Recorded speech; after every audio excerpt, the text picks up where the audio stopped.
So we hope that you had some empowering and galvanizing workshops and sessions thus far.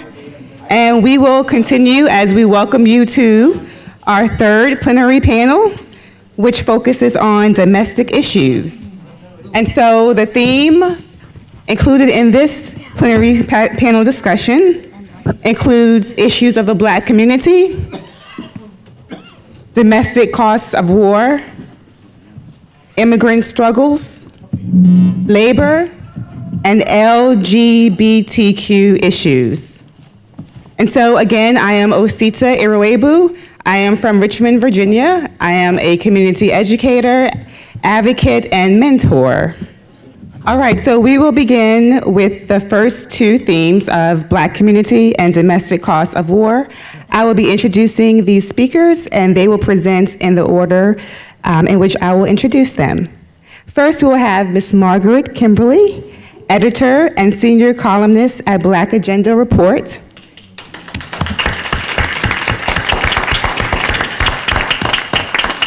She will be presenting on exposing America's human rights violations.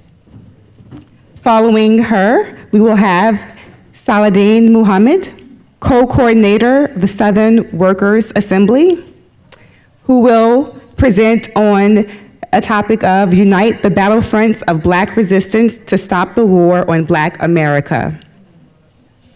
We will also have, coming in via a recorded video, Mr. Malcolm Suber from Take 'Em Down NOLA New Orleans Worker Group, who will present on the struggle to remove the Confederate statue in New Orleans. And then following that, we will have the theme of domestic costs of war, and our speaker will be Pat Elder, National Coalition to Protect Student Privacy. And without further ado, Ms. Margaret Kimberley.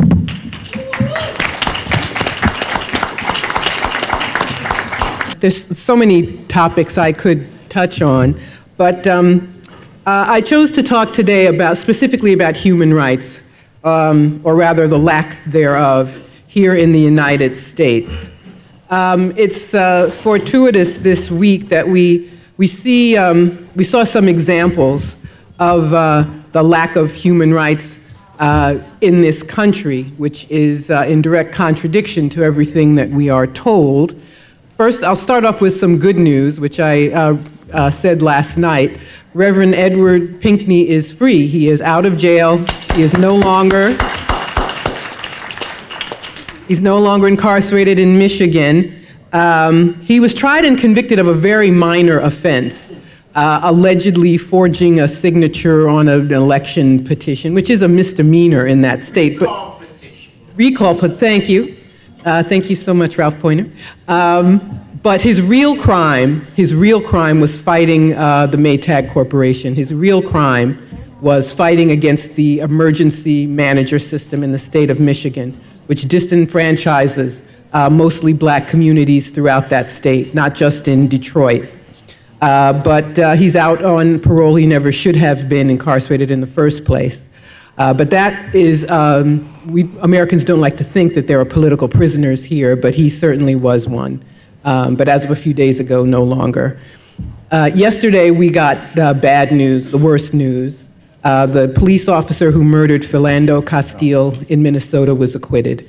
And these things are always so hard. I always say I shouldn't be surprised, and yet I am angered and saddened. It's like a kick in the stomach to have heard this actually not surprising information about police murder, one that we saw on video. But it never seems to matter if there's video, if there's photographs, if there are witnesses. It never seems to count. But if you listen to what we're told, the indoctrination that we receive in this country, you would think that these things never happened. We're told all the time that America is a great country, a good country. Former President Obama, one of the things that annoyed him about me so much, there were so many things, but he always referred to America as being exceptional and indispensable. And that means that anyone who says that thinks that America is superior, and of course that the rest of the world is dispensable. And it's hard to convey the depth and the extent of those lies, but I'm going to try. We live in a country that's one of the worst violators of human rights on the planet. Violates the rights of its own citizens, the people of other nations, and the rights of other governments too. And one of the reasons that Obama and others say these things is that our government seeks to diminish everyone's rights, and basically to say that no one has a right even to exist. But this history goes back a long way. You know, it's interesting being here in Virginia, and aside from being in Washington, D.C. and going nearby, I've never been in the state before. But this state is the epicenter of the American colonial project. It wasn't really Plymouth Rock, it was Virginia. This is the state where the first enslaved Africans came to Jamestown. And we hear King James and about Pocahontas. It's very interesting how these things are still latched onto with such ferocity. And it's not possible to be in a place like this and not make the linkage with what we're living with today.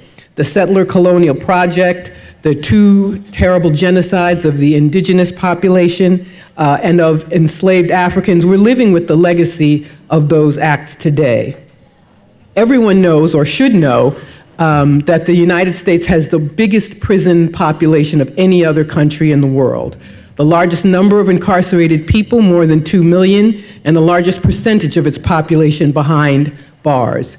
And a lot of those people are kept legally as unpaid laborers, as slave laborers. If you call a call center, and if the person on the other end is not in India, they are probably behind bars in an American prison. And if there were truth in advertising, if products said made in prison, clothing, uniforms, furniture would all tell the tale of the extent of this atrocity. And it's only been in recent years that anyone attempted to find out how many people are killed by the police in this country. And we have to thank, of course, the Malcolm X grassroots movement, because they were the first to take a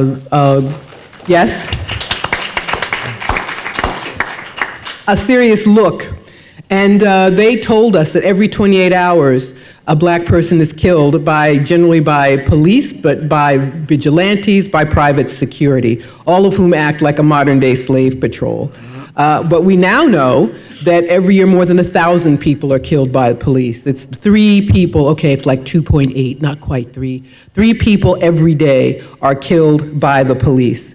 And I find it interesting that when we read in the corporate media about human rights violation, they always go thousands of miles away to some other part of the world. And when the grossest human rights violation is taking place right here in this country, and it's based on the legacy that I talked about.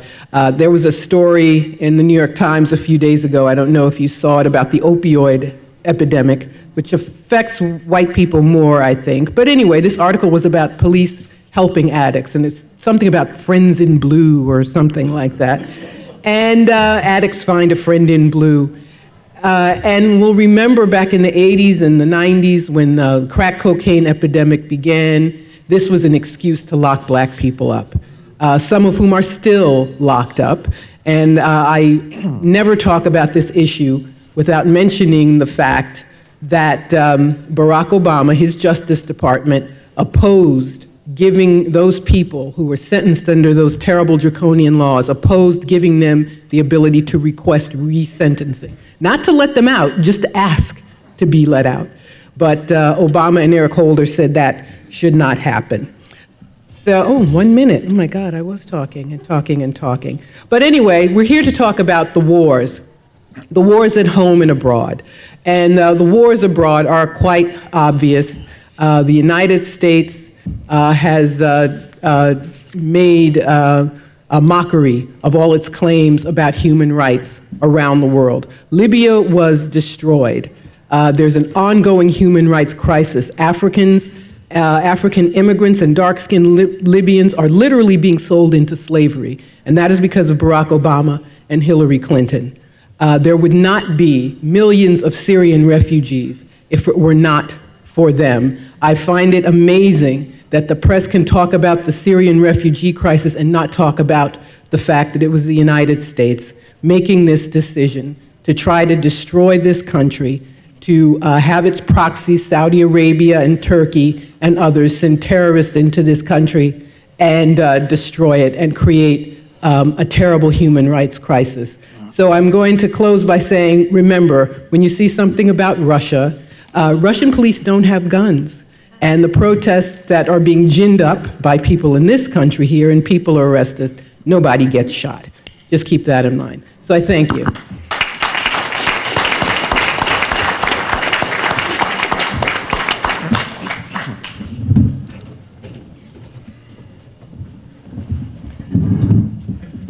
We will now have Mr. Saladin Muhammad.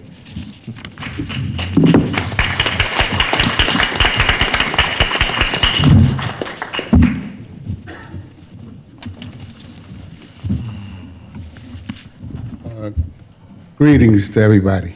Greetings. Greetings, Brother Muhammad. Thank you. The intensifying state economic and political attacks on the black masses and the working class and oppressed and dispossessed of the oppressed peoples inside of the U.S. are the sharpest examples of the U.S. war at home, violating both U.S. constitutional and international human rights.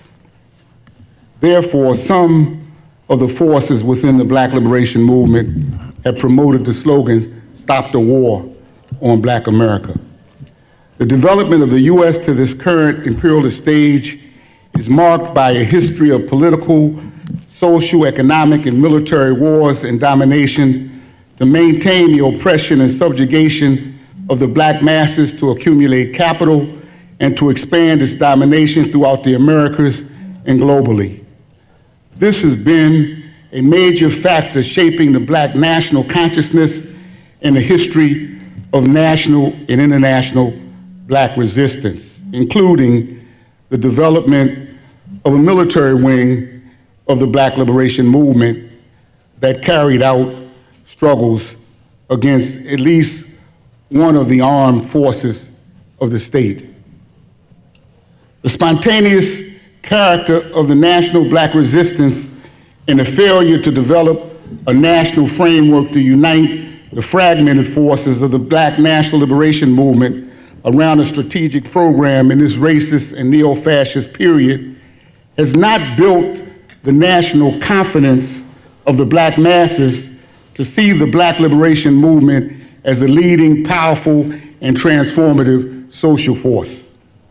While those on the left see opposition to imperialist wars as a fundamental obligation of our internationalism, hopefully most of us would agree that oppressed people fighting for centuries to end their oppression and exploitation, experiencing various degrees of unity, compromises, and acts of betrayal within and by allies, do not become internationalists simply by a moral consciousness and a compassion alone, while very, very important.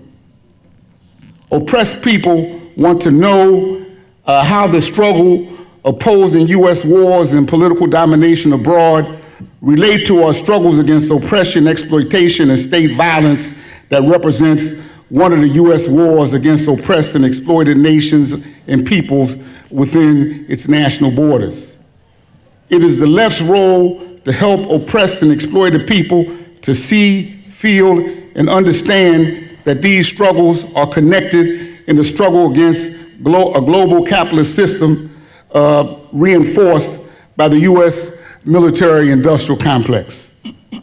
The forces in the national Black liberation movement must develop a level of strategic unity to enable the black masses to see ourselves as a transformative and revolutionary social force and not simply involved in the civil rights movement to reform the capitalist system. The struggles identified as part of the Black liberation, the civil rights and the Black liberation movement have been catalysts helping to create the conditions for the emergence, stimulation, and escalation of other social movements, and for uniting organized political forces emerging out of those movements. However, the spontaneous state of the current Black national resistance has not yet unified the many single-issue struggles and social movements into common battlefronts, anchoring and leading a conscious national Black liberation movement with a strategic program. Without common battlefronts, including against U.S. wars, the single-issue struggles can become isolated and smashed by an increasing repressive state. The holding of a National Assembly for Black liberation to unite the many single-issue struggles and social movements into common national battlefronts with the revolutionary political organizations must be a strategic juncture for rebuilding the national Black liberation movement under the leadership of the Black working class. These national battlefronts must show how the U.S. wars abroad intensify the oppression and attacks on the Black masses and other oppressed and working class sectors within the U.S. Following the urban rebellions and the rise of Black Power movement in the 1960s, national liberation and anti-imperialist demands began to emerge amidst the civil rights movement. The Black Power conferences that were held in '67 and '68 and the subsequent national councils conferences that were held in the early '70s were attempts to unite and frame the struggles of Black people as a struggle against the form of domestic colonialism like the Black liberation struggles were taking place in South Africa, Azania. This placed the struggle against racism within the context of an international struggle against colonialism that were the foremost struggles against imperialism in that period. There were class differences and ideological differences at these conferences that characterized the relationship of the Black liberation movement. Black workers at the point of production and service helped to sharpen the importance of the Black working class and the Black liberation struggle and the need for it to have an anti-capitalist and anti-imperialist program. This was not simply an ideological declaration expressed by some political and ideological forces. Black workers had to demonstrate their power, leadership through organization, political education, and action.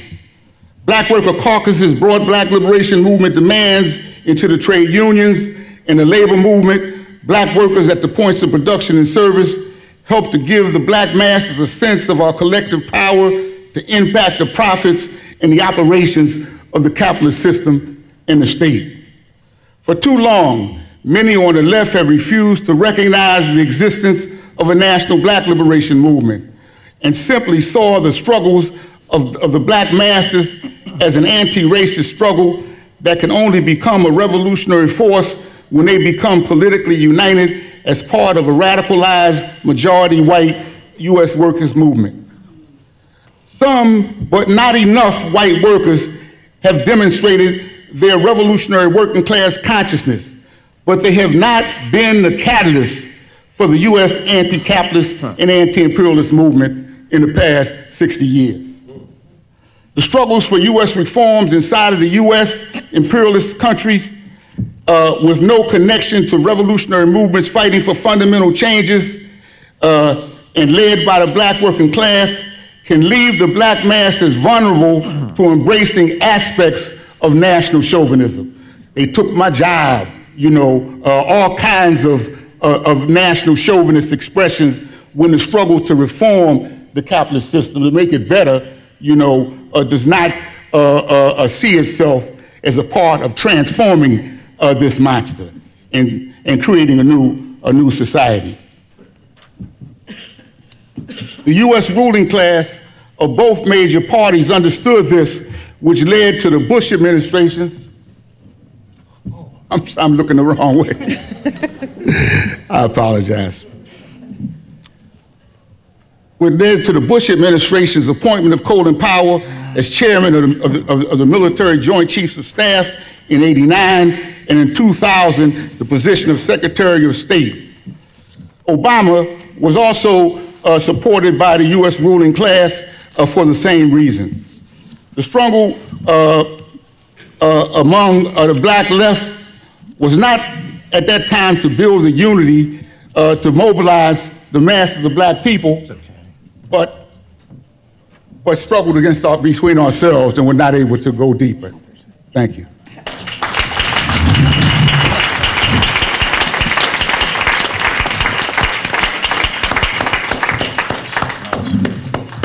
Thank you.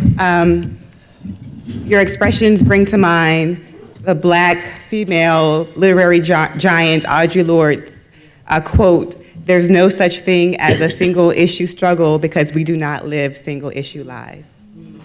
We'll now like to go to Mr. Martin Suber, who will join us via recorded video.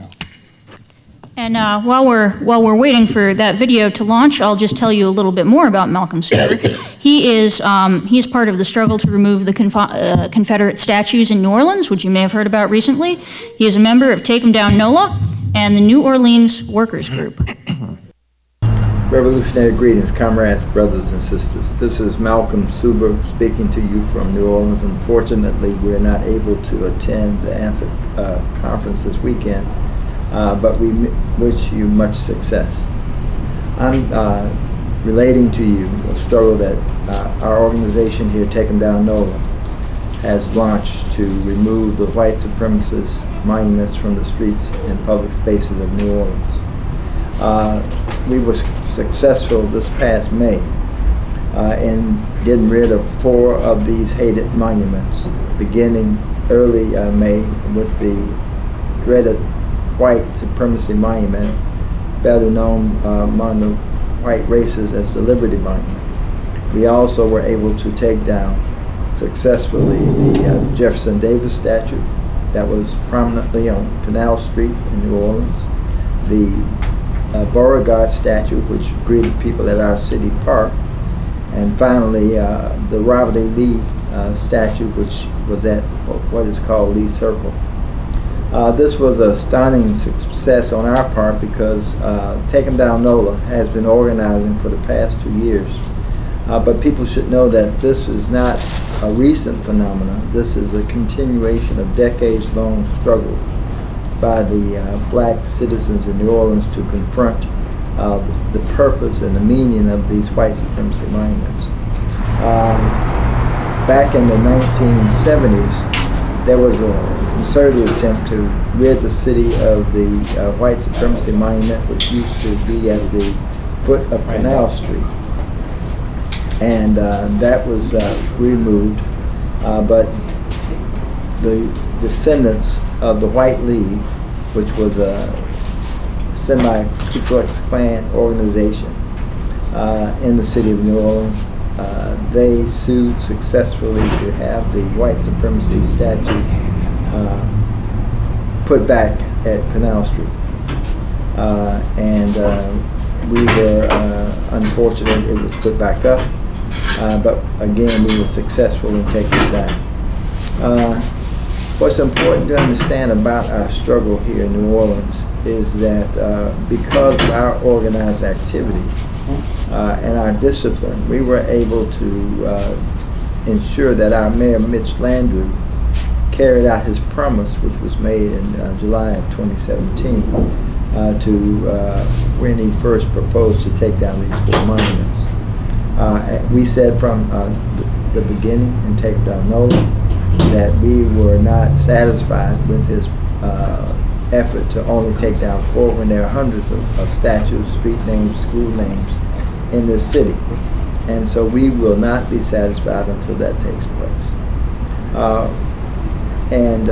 We were able to build a coalition of community groups, college students, high school students, workers, and to successfully over these past 2 years keep the issue of the white supremacy monuments on front page.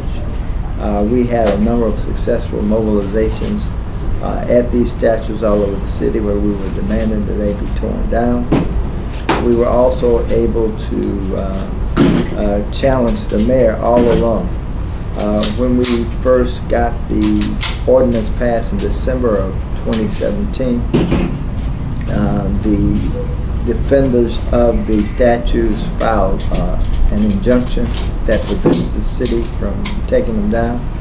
But we continued to press the mayor that his legal staff had to work very, very hard to ensure that this happened. So after 18 months of deliberation, they finally agreed. During that time, of course, the white right organized and really prevented these things from happening. But we were true to our word, and we continued to fight and fight and fight. And so this past May, we were able to get these things taken down. What is interesting to note, of course, is that this attracted the white supremacists from all over the country to descend on New Orleans, openly carrying arms, saying that they were here to defend white supremacy statues. And we forced the city to finally deal with them and to make sure that they did not have these weapons at mass demonstrations. We also challenged the mayor to not take down these statues in the dark of the night. We pointed that was a coward's way of dealing with that. And we challenged him to do it in the broad open daylight, which was finally done in the last statue to take down the Robert E. Lee. And at that same time, the mayor made such an eloquent statement about his hatred for the falsity of the Confederate lost cause, and that he realized that these statues were an insult to the black community, and that we should not be going forward, and as New Orleans approaches its 300th anniversary in 2018, that we should not go forward with these Confederate statues. But we pointed out the insincerity of the mayor, because if he really believed what he said, he would have gotten rid of all these statues. And so that's where we're at this point. We have been contacted by people from all over the country who are waging struggles in more than 80 cities. And we are planning to have in New Orleans next year a Southwide Conference of Anti-Racist Organizers. We invite you to get in touch with us, get on our website, takeemdownnola.org, and come on down to New Orleans and join with us so we can share our experiences and see if we can't improve our methods and our means of struggling against these white supremacists. And I'll end just saying victory to the people, power to the people, and down.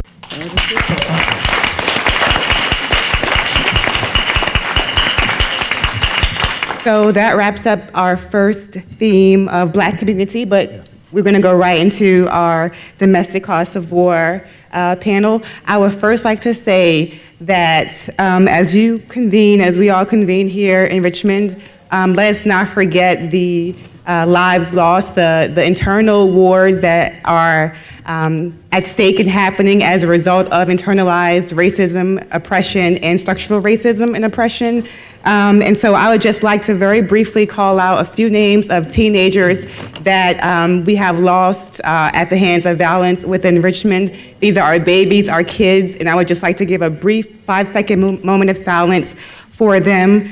First is Christian Singleton, 15 years old, Kitron Wales, 16 years old, Talik Brown, 15 years old, Micasha Smoot, 16 years old, and Jarkeisha Billy Clanton, 18 years old, who was shot and killed 2 days ago.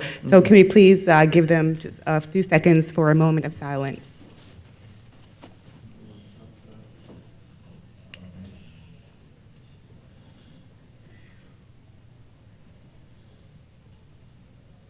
Thank you.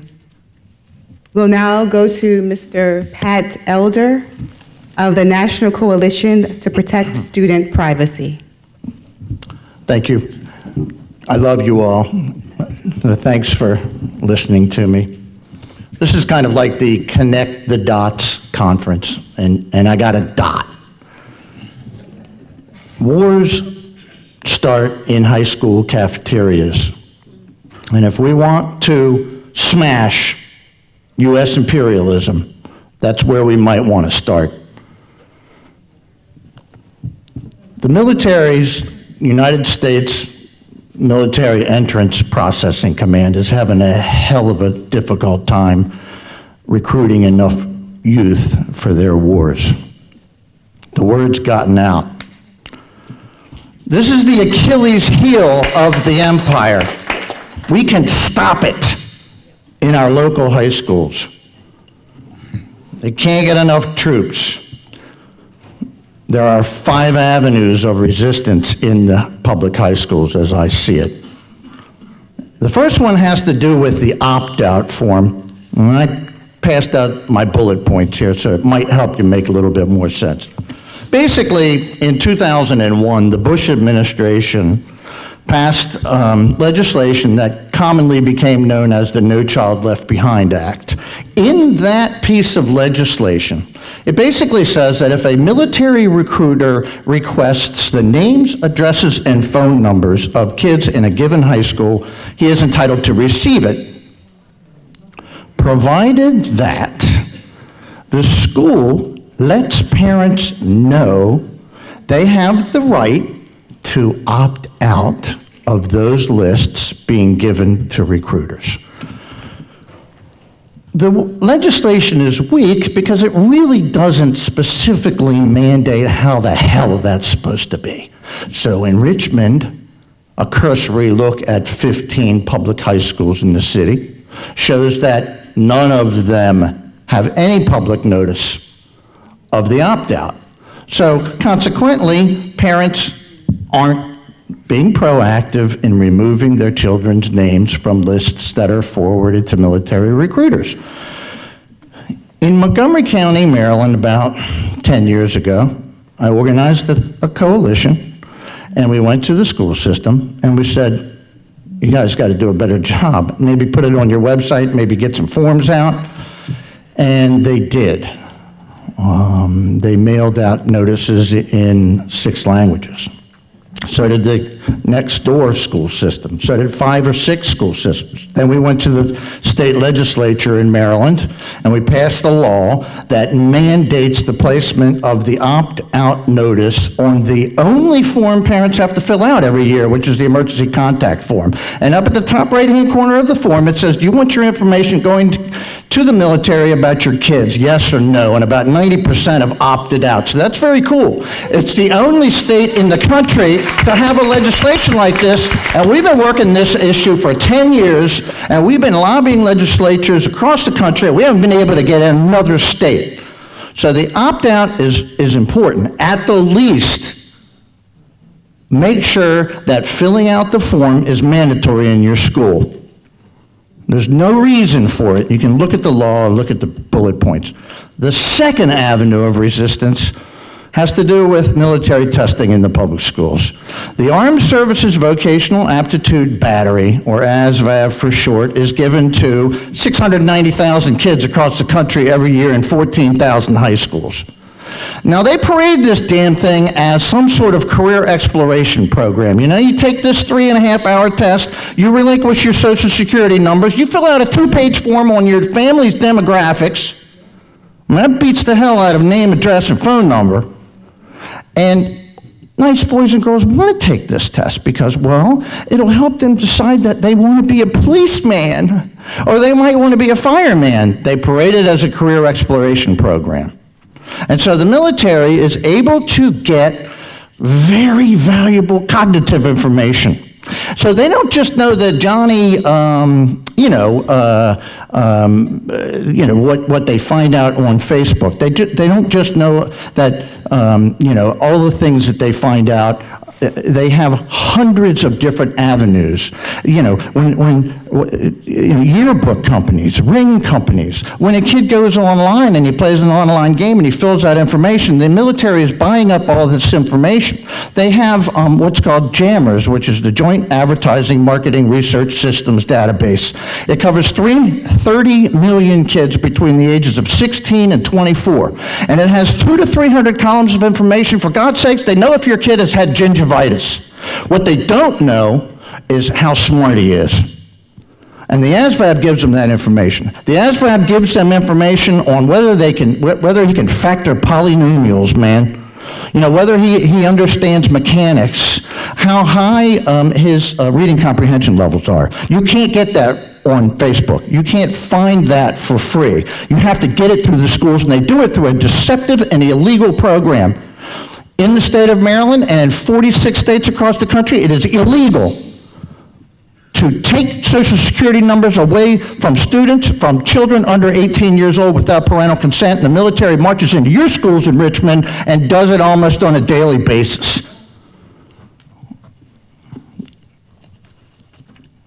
Be great to stop it. There's no reason. We have 1,000 schools across the country that force all their juniors and seniors to take a military enlistment test. You want to stop imperialism? You might want to call your high school. Marksmanship programs.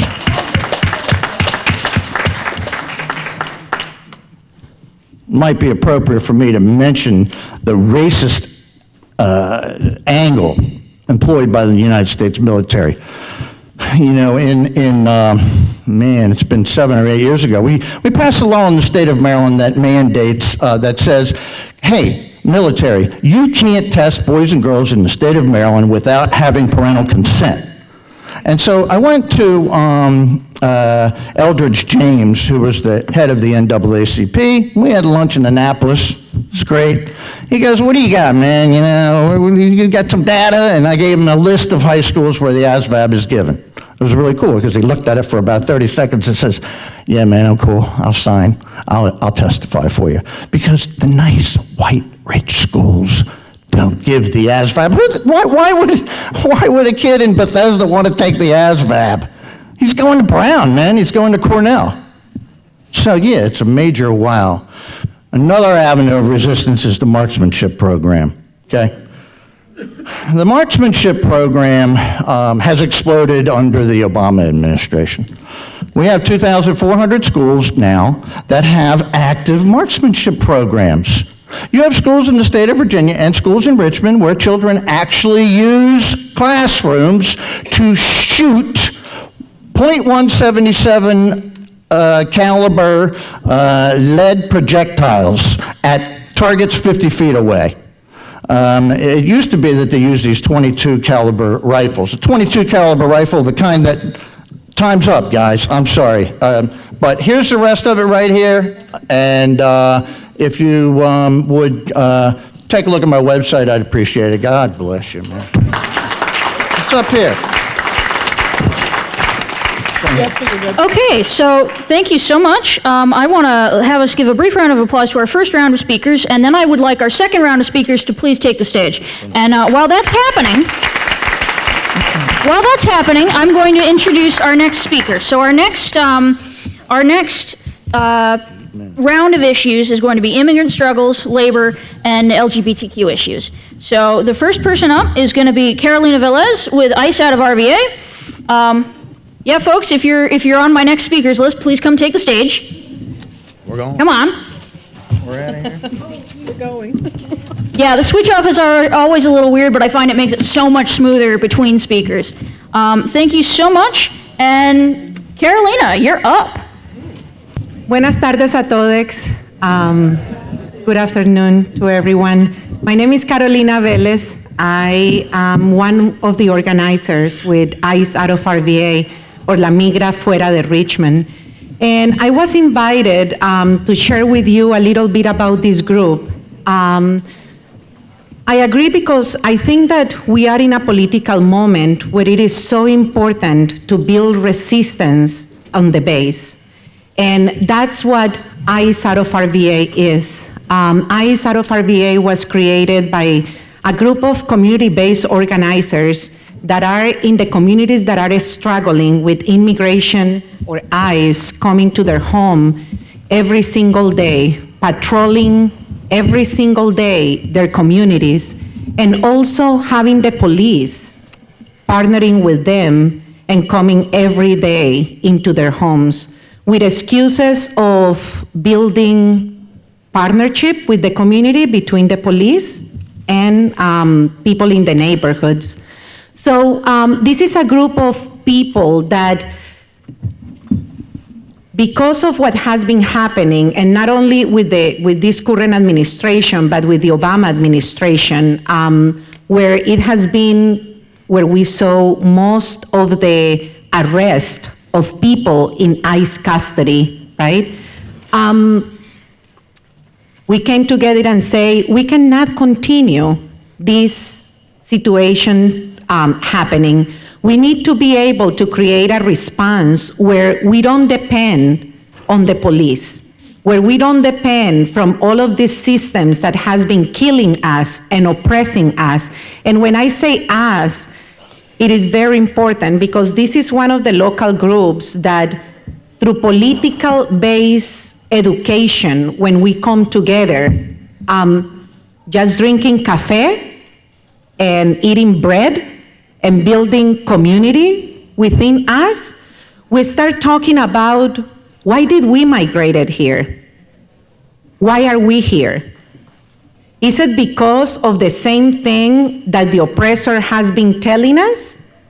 Or is it because of things like colonization? Is it because of US invading our countries in Latin America and around the world?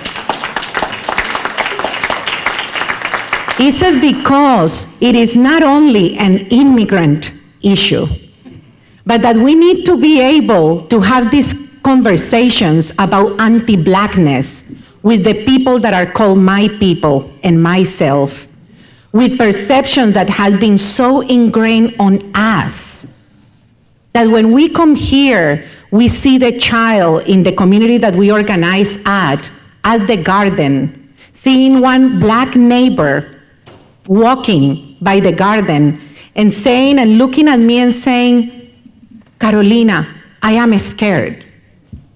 A 4-year-old has that concept? Being scared of Blackness? We have a deep issue within our communities, and this system of oppression is doing a very good job on keeping all of us, the people of color, divided. So ICE out of RVA, well, yes, we go and do rallies. We go and sit with the mayor and say, you need to stop collaborating with us. At the base, we are having these deep conversations because regardless if we are in Richmond or we go back to our country, we're gonna continue facing the same criminalization of our people. So to be able to respond to this, we have this political education that is ingrained, as I said, by building community and by learning by the Black movement that that's how we support each other. We cannot continue waiting for the outsider to come and save us. We need to be able to stand up together with the people that is with us and fight this demon, this evil, these colonizers, this white supremacy.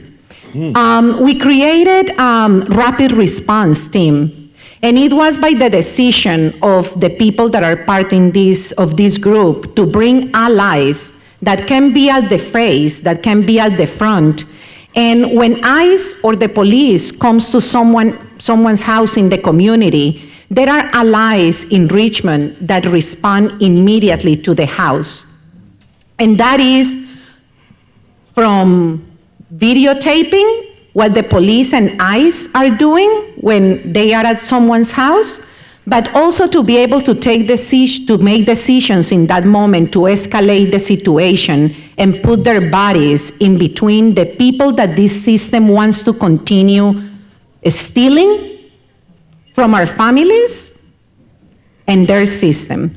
So that's one of the responses. The other response is that as a community group, we are not reformist. We don't believe in reforming this system. We believe in abolishing this system. We do not want to continue playing the same game and being sold to the Democratic Party, the Republican Party. So by taking these stands that have taken a lot of people in this city saying, those are the revolutionaries, we should not sit with them. And even people within our struggle saying, you need to talk kinder. You need to learn how to talk better. And through the political education and understanding the connection between everybody's struggle and the reason why we are here, it is that our community leaders can stand in front of the superintendent of the schools, can stand in front of the mayor and say, I am not playing your game.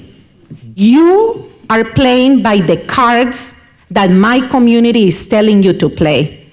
And if you are not willing to play it, we are moving out of the table. So for some people in the city has been that we move slow and that we don't want to interact with other groups. And that is not the case. We want to play the game with groups that we also have a coalition with other organizations and individuals that are willing to take that risk of not being reformist and being sold to the system, but to build a base of people that is not depending on those systems. This is not the face of the group, the face that you are looking at now. There are muchos, like my shirt says, and that my shirt is very polite. It says, no somos uno, no somos 10, somos millones, cuéntanos bien. But the word that we say is, no somos uno, no somos dos, somos un chingo, cuéntanos bien. We are not one, we are not 10, we are more than hundreds. Count us well. We are in solidarity with everybody, and as Philando's mother said in her video yesterday, they are not only killing my son, they're coming after you. And something that my community and other people of color community need to understand is that, yes, they're coming after all of us, and they're telling that they are not coming for us. Thank you so much.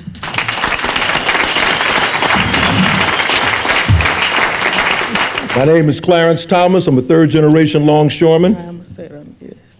I am a member of the International Longshore and Warehouse Union, Local 10.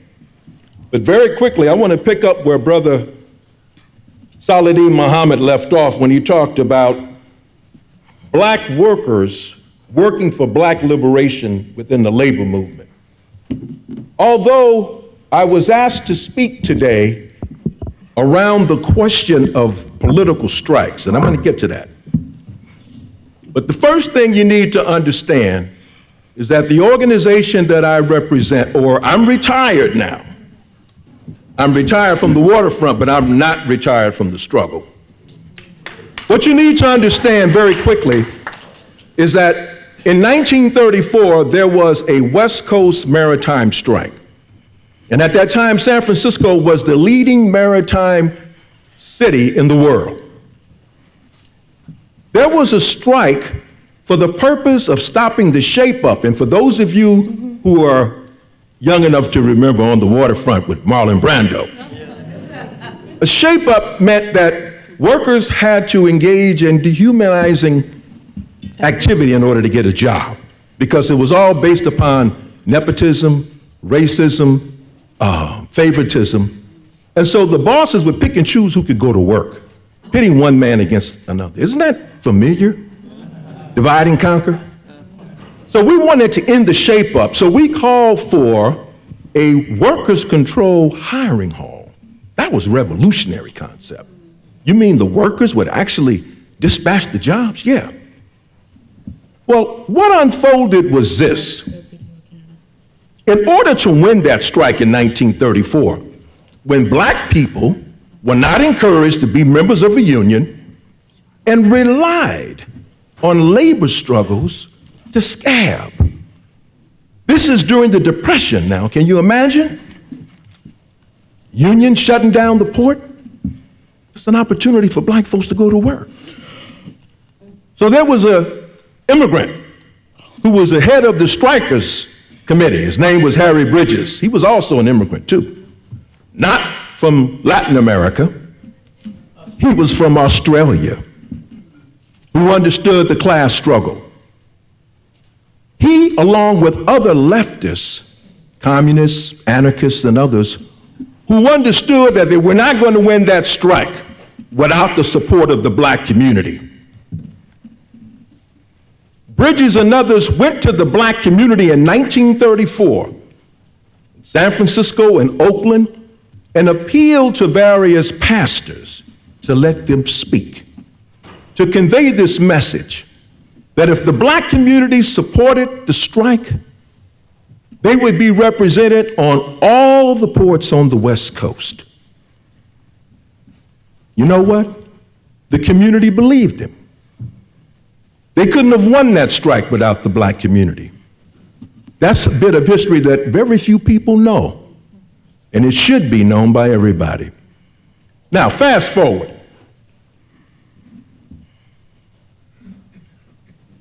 In 1935, when Mussolini invaded Ethiopia, our Union brothers refused to load zinc and nickel that was going to fascist Italy. 1939, when Japan invaded Manchuria, our brothers refused to load scrap iron destined to Japan because Bridges and the rank and file believed that that scrap iron would be used as weapons against American GIs. And that came into fruition with the attack on Pearl Harbor. Fast forward to 1981. Many of you think that the Ku Klux Klan only operates in the South. Well, many of you know about the Midwest too in Indiana. That's right. But they also operate in the Bay Area too. 1981, one of our members moved to a section of Contra Costa County. Ku Klux Klan attacked him. Longshoremen went to his defense, literally, with shotguns and rifles to protect him. And then after that, hired security guards for the brother. This is a union where an African American, and I referred to him last night by the name of Leo Robinson, who wrote that resolution after the Soweto massacre, calling for boycotting of South African cargo. In 1978, he and other rank and filers founded the Southern African Liberation Support Committee. You know what they did? They went to our employers and said, we need containers from you. They loaded those containers with clothes, medical supplies, and other humanitarian goods. That container went to Tanzania, where the ANC had a major base. This is the kind of tradition where I come from. It's important for people to understand that the political strikes that have been the most significant for me, since I was a member of Local 10, has come about during the last 3 years. And there may be some in this room who don't know it because it really hasn't been very much publicized by the bourgeois press. Starting in 2015, when Local 10 shut down all 5 Bay Area ports, condemning police terror. Why is that important? Because we in the ILWU understand the relationship between the police and Capitol. Because in 1934, July 5th, we had 2 strikers of that great strike to be shot in the back by the police. We memorialized that date by calling it Bloody Thursday. And for 24 hours, we don't work on that day. So it's not difficult for our rank and file members to understand the importance of the ILWU standing up for Black Lives Matter. Because we understand that the police, whenever there is a labor dispute, when the police come out, who do they come out for? The bosses. When they come out and there's a labor dispute, they can't tell us, we're going to make a line for you workers to go to work. That's BS. They say, I got 1 minute left. Are you sure? All right, well, I'm going to wrap it up. I'm going to give it a long, short wrap up. I left something out. October 2010, we shut down 5 Bay Area ports calling for jail for killer cops and justice for Oscar Grant. But you know, I'm getting fed up with coming to conferences like this where I don't see any other labor unions saying, hey, we follow the example of Local 10. We follow the example of the ILWU and shut down all the 29 ports. And in closing, what you should all know is that just this past April, our Longshore Caucus, which is the highest ruling body of longshoremen on the West Coast, voted to take off every May Day starting in 2018. Now, you're applauding, but the other shoe hasn't dropped yet. We don't know what the employer's response is going to be, but we're going to need your support. Don't let Local 10 and the ILWU become isolated. This is not an intellectual exercise. People's lives are on the line.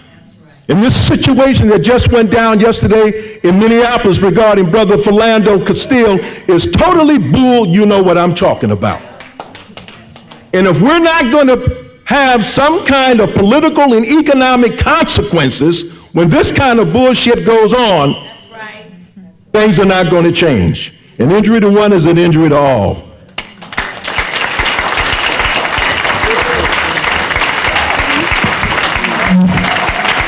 All right, everybody, that was Clarence Thomas, former Secretary-Treasurer of the International Longshore and Warehouse Union. Coming up next for you, I have a double feature. We've got Ashley and Iman. They are representing the fight for $15 minimum wage. This is Raise Up, Fight for 15. Hello, everyone. Hello. My name is Ashley Little. I'm with Virginia Raise Up, Fight for 15. The union started in New York when workers walked off their job because of low wages. And me being a fast food worker and working at McDonald's, I can understand. I only made $7.33 an hour, working 40 hours. I couldn't get Medicaid. I couldn't get any help with bills or anything like that. I was struggling, became homeless, had a lot going on at that time, still not making enough to even feed me half the time. I've been with Fight for 15 for almost a year now, and they have been helping me trying to raise the minimum wage up to $15 in the union. They have been a big part of my life because I know how it is to struggle when you have families and parents who have kids. $7.33 ain't even gonna feed one child, let alone two. So I can understand how it is. In the United States, they pay more to go out for war than they do paying their own city to raise the minimum wage. And I'm not gonna stand by and let it be like that. I'm gonna have a voice and I'm gonna use it.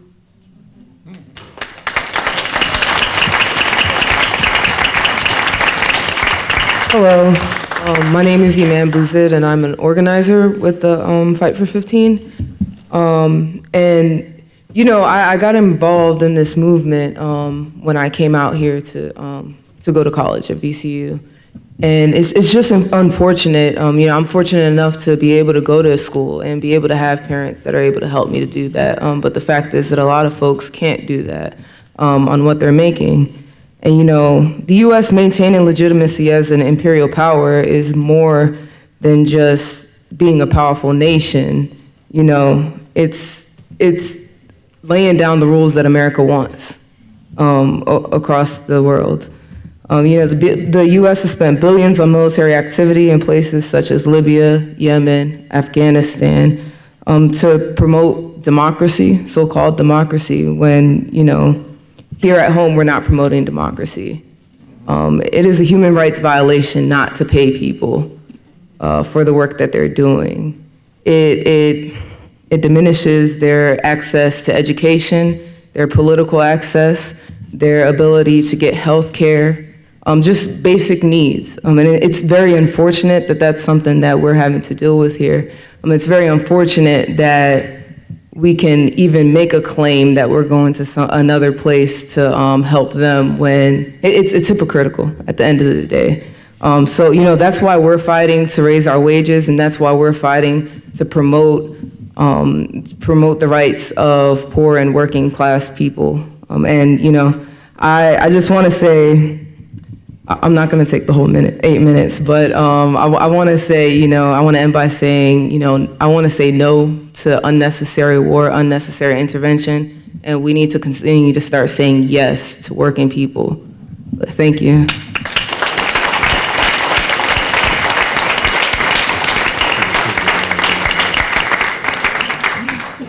All right, thank you both. All right, so slight change of plans, but I think you're going to like it. So recently, we do have one more speaker after this, but we just got in the solidarity message from the USW Local 8751 District 4. This is the Boston School Bus Drivers Union. Let's have a hand for them. All right, so I'm going to try to do it justice, but I know that I can't. I've read this, and it's an impressive piece. So just bear with me, please. So the title is Local 8751 Pledges Solidarity and Support and Wishes All Success to the United National AntiWar Coalition and its conference in Richmond, Virginia. We regret that we are unable to be with UNAC at your important and timely conference in Richmond today, but our thoughts and solidarity are there with you. As we gather this morning in the bus yards at 4 a.m., we're watching and sharing the news from our homelands around the world, from Alabama and Georgia, Haiti, Cabo Verde, Vietnam, Honduras, Trinidad, and Ethiopia. Top of the news today is massive new U.S. troop movements in Afghanistan. Yesterday, it was 3 dead soldiers and hundreds more from that nation, which has been under attack and occupied by the United States since 1979, a year we struck to win our first contract. Yesterday, the news included bodies in the streets of Port-au-Prince shot down during a demonstration against the U.S./UN's selected government. The day before, it was U.S. troops participating in the slaughter in the Philippines. Last week, it was horrible video of wealthy Venezuelans cheered on by the billionaire gangster Trump administration and its secretary of ExxonMobil, burning and stabbing to death a black supporter of the first bus driver president in world history. Not long ago, it was the mother of all bombs, obliterating a country Afghani town and dozens of cruise missiles slamming into a Syrian airport, both independent countries on the other side of the planet. We fight the Veolia Transdev Corporation and the city of Boston every day as its millionaire CEOs and sponsor politicians steal our time, fire and suspend us, slash our and our children's routes, conspire to cut budgets, and constantly attack our hard-won union rights. But the people of Somalia, Korea, and Yemen never did anything against us. We have friends and family in Flint, Michigan, who've been poisoned and still can't drink the water that Veolia and its criminal co-conspirators were paid to pump from that filthy river. We have friends and family who are being snatched up by ICE and who can't travel home to bury our loved ones. We have friends and family who are being evicted or foreclosed from our homes, who are literally hungry in one of the wealthiest cities in the world, who are being kicked off their health insurance and denied disability benefits, who are working low-paid jobs at nursing homes and hospitals into their old age and often until death, having no savings to enjoy retirement. There are children on our buses who disappear every week into the new, very expensive, prefabricated juvenile prison on the edge of Franklin Park. We say our war is at home. We demand with UNAC that all U.S. troops be brought home immediately. We call with UNAC for trillions of dollars for housing, healthcare, union jobs, education, and healthy food for all. We have been in the streets nearly every week for months to protest fascist-minded politicians, police violence against our children and our LGBTQ family, ICE repression of our coworkers, and war budgets that slash our rightful social services. We look forward to joining all the forces of UNAC in your plans to take to the streets in massive protests to end the U.S. war machine once and for all. In solidarity, Andre Francois, President, Steve Kirschbaum, Vice President, Gary Murchison, Grievance Com, and Steve Gillis, Financial Secretary.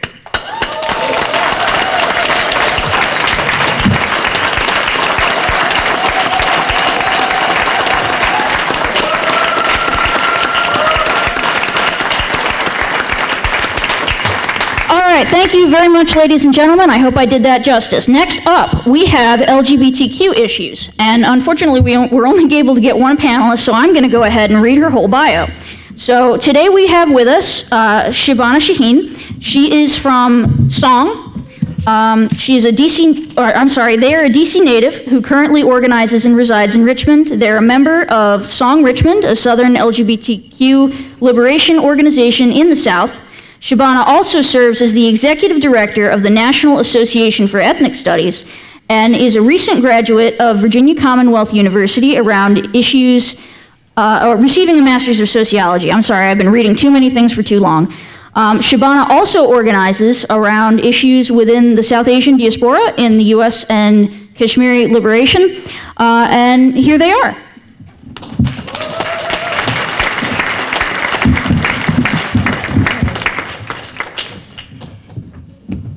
Hello. That statement is a tough one to follow. It was a great solidarity statement. When I was asked to speak here today and thinking about anti-war struggles and LGBT folks, I was thinking about what it means to be anti-war. And for me, being anti-war is about being anti-military. We know that this country and very much of how the economy, our society, our politics are organized around our military and that for the sake of quote-unquote homeland security. And when I think of anti-war and being anti-military, that means a fundamental question of what violence means, what safety means, what security means. And for LGBTQ folks, those are questions we always have. For our history, our struggles, it's always been a question of how do we keep safe? How do we find security? And how do we stop the violence against our communities? So I'm a member of SONG, which is Southerners on New Ground. We're a queer Southern liberation organization. And basically we are focusing on building a Southern community for the South. And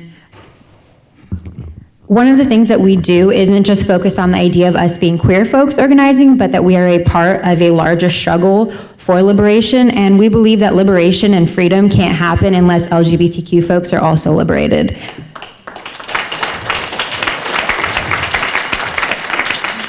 So when we talk about being anti-capitalist, we talk about fighting anti-blackness, anti-racism, gender discrimination, among all the other issues we discuss. We have to make sure we remember that LGBTQ folks occupy all those identities. And if we are going to continue to perpetuate homophobia, transphobia, and not stand up for LGBTQ brothers and sisters, then we actually won't be free. There's no way we're actually going to get free unless we build a movement that is inclusive of all its folks. Because in many ways, LGBTQ folks are the backbone of so many of our movements, whether it's Black Lives Matter or many anti-war struggles. Many of the folks at ICE out of RVA are also queer folks doing that work. And so to me, that's really important to stress that anti-war doesn't just mean we're against the military and occupation and war. It means that we're about getting free, and getting free means LGBTQ folks must have our support. And I wanted to just share what Song RVA has been working on here in the community. We've been working on fine-tuning the needs of our community here. We believe in getting our community involved. Just because we're an LGBTQ organization doesn't mean that we're not doing things and working towards issues that touch everyone in our communities. And so we've been working on scrutinizing the Richmond Police Department for their role in harassing Black residents, harassing LGBTQ folks, particularly trans Black women, and their relationship with the police, which has historically been a very violent one. And so we've been thinking through ways in which we can make that happen. And we know that liberation work is not a short-term thing, it's a long-term thing that you have to commit to, so we have two ways of doing it. We think of the short-term work of protecting and defending, and much like ICE out of RVA, we think about how we can help our people now. People need a meal, how can we help them? People need help with job applications, how can we help them? People need someone to watch their children so they can come to our organizing meetings, how can we help them? Things like that. Those are part of the short-term goals of liberation for us. And the long-term eventually, obviously, is police abolition, because truly, there is no good police officer.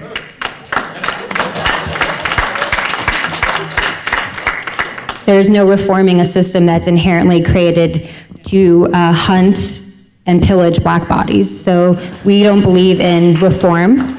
So short term, we're thinking about a community review board for our Richmond Police Department, meaning an independent review board, which has some oversight and some ways of holding our police accountable. This is the short-term goal. Obviously, the long-term is abolition, but right now, what can we do for our folks here in Richmond to make sure that we can start to address the violence that they face from the police? And then long-term, we're thinking, what does it mean to have the abolition, police abolition? That means thinking through what does security mean? And going back to the question of, so if being anti-war means questioning security and safety, whose security and safety are we worried about?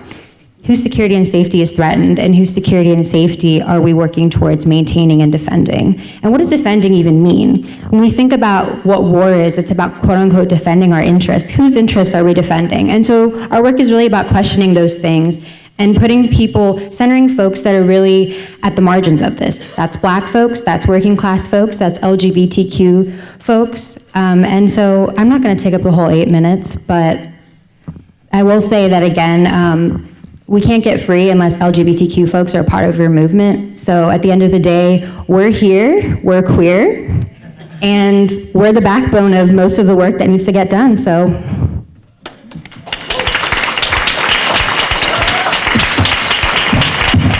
All right, and that was Shabana Shaheen, folks. Okay, this concludes our panel. I want to give a big thank you to all of our speakers.